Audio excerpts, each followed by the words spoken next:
The information that I am giving out is based upon the 4th century Madaba map, which is located in Jordan.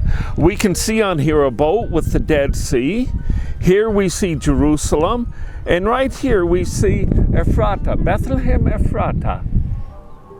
Here we have an enlargement of a portion of the Madaba map. Here we see Jerusalem.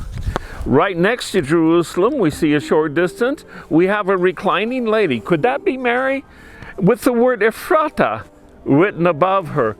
Over here we have a church with the word Bethlehem above it. Could it be that the church is located here rather than located on the far hill, Bethlehem City? This is an artist's impression of the Byzantine church that stood right over here next to this subterranean manger. We see the manger here, and we believe there may have been a secret tunnel that passed from this church into the first chamber of this subterranean manger. This was a tradition of the Byzantine churches seen in many places in Israel. We have here a model of the subterranean manger, and we see that it aligns exactly with the compass bearing of the temple. In the temple, we had the 3rd chamber, which is the Holy of Holies. We had, of course, the place of sacrifice and the meeting place, and it aligns perfectly on that same bearing as what we have right here. So we have the manger where the lambs were born and cared for, at the place of the Holy of Holies, and I have the privilege of sitting right above it. Here is a topographical map of the area where we are. Here is where the inn is, but in Matthew 2, Joseph and Mary were told that the inn was full. They could have gone 70 meters right up the hill to where I'm seated right now. This was the home of Jesse, where David grew up. They are in the lineage of David and had access to the home. Here we have what the house of Jesse may have looked like, where David was born and grew up. Here we can see the house itself, and here we can see the entry to the subterranean manger. We have arrived at the inn. I am standing right before what was one of the rooms at the inn. It could be even this very place where Joseph and Mary were told that there was no room at the inn.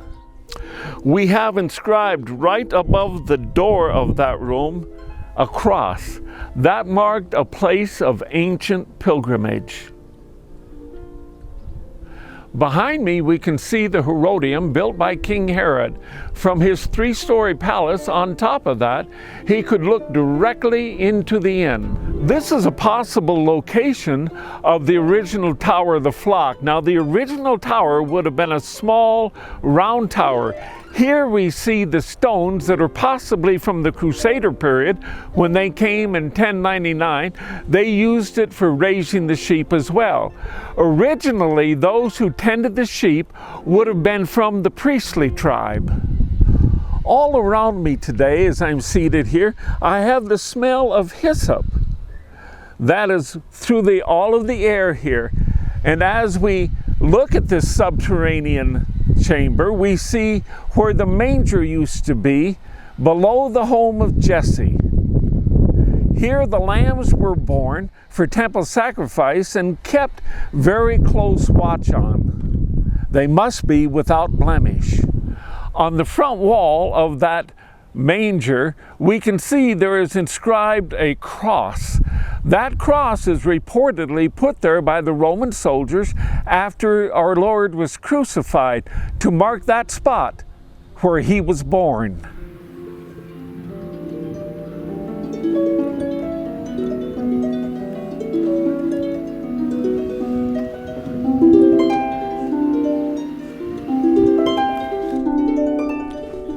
Here we can see the doorway from the first chamber.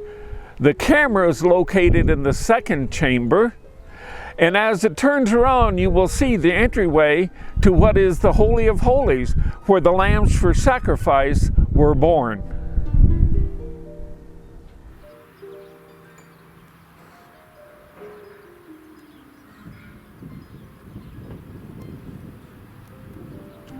Each settlement had their industrial district outside the city. Here we see a place for crushing of the grapes that is cut into the stone, and here are channeled to let the juice run out for the production of wine, and the settlement would stay behind. This was outside the city on the downwind side, so that people would not smell the odors of the winemaking within the city. We are in the industrial district where the pure olive oil was made. It went on further, and there was an extra virgin. This stone I'm seated on is the virgin, and they would put additional rocks up on it to get more olive oil out, but it had more impurities. The next step would have been back here to what's called the yam, where they would have boiled the olive oil, and they would have even added lye for the making of soap, and they would also use it in the making of cosmetics. I am seated on the well of Bethlehem. The water that supplies this is from the other side of Bethlehem city. We have here also a manger. They are cut from stone. Wood was in short supply, so they carved them out of stone. In the 1940s and 50s, a Roman Catholic priest by the name of Corbo came and excavated here. When he sent all of his results to the Vatican, they told him to build a wall around it, lock it up, don't let anyone in, so the truth would not come out.